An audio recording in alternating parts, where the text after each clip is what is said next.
things could have gotten real out of hand if you really think about it. Like, his head is spinning, by the way, like completely spinning. He looked white as a ghost.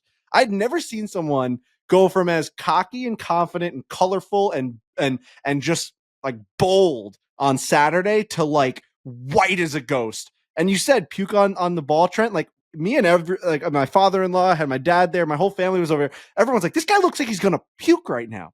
He visibly looked like he was going to throw up. And then to just like get your round going right there, bang, let's get it. Yes. And honestly, paint the picture for anyone out there who's played golf, which is probably every single person listening to this podcast. Think about, it's hard to put yourself in this position, but think about when you stand on a tee with your buddies and it's the first tee and you've got pretty decent little jitters, even though there's no one else around. It's the first tee, you're there with your pals, and you still feel a little bit of jitters. You probably feel a pretty good amount of jitters. It's really hard to put a good swing on it. You don't fully know what your body's doing yet, how you're going to hit the ball, how you're going to swing, how you're going to feel. Now, when you get to like the third or fourth hole and it's a par 5 and there's like a wait because people are trying to go for it in front of you. So then all of a sudden the group behind you pulls up and there's 2 carts behind you full of strangers that you don't know. How fucking nervous you get on that tee for absolutely no reason other than the fact that golf is this incredible mind.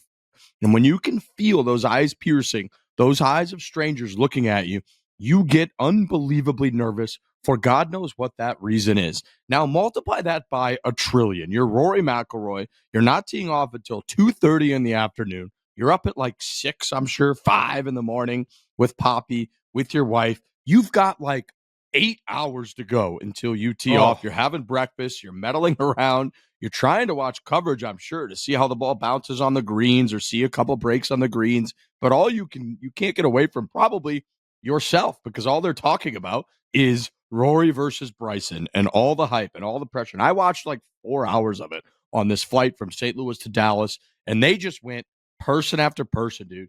They had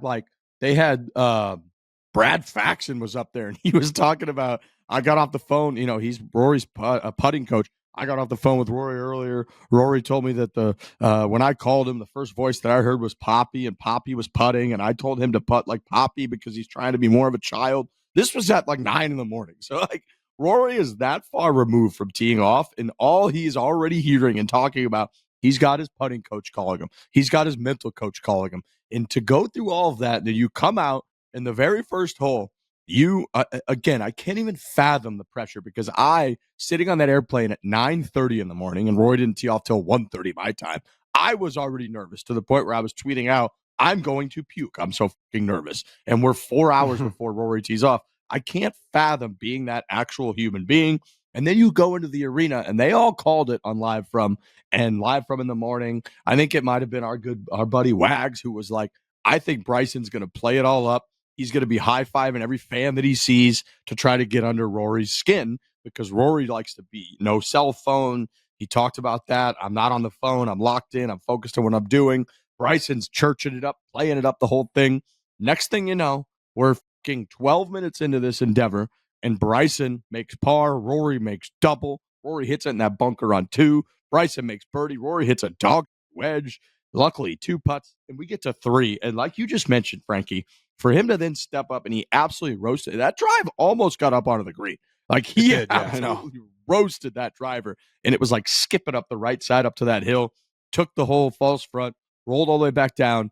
And again, like you mentioned, that Scotty Scheffler shot from a couple years ago, that is a dicey chip. You could just mishit that little pitch, which is like basically a flop shot, easily hit it over the green, hit it short, comes back to your feet. The next thing you know, you're standing there going like, all right, Harry Diamond, we're going to shoot 90 today and like Nick Dunlap ourselves, which I want to get to as well. And instead, he nips it up there to like 8 feet past the hole, makes an absolute slider. Bryson kind of stumbles. Next thing you know, they roll up to 4.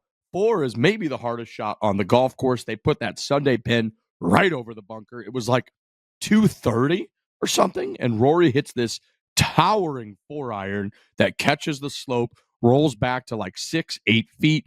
Bryson makes bogeys, hitting it all over the place. Rory pours that in, and before you know it, somehow this man has recovered from, again, a ghost, an absolute ghost. All the pressure, all the concern, all the how am I going to handle this tomorrow, all the buildup, and he's a stroke down after having a 2-shot lead. Now he's got a 3-shot lead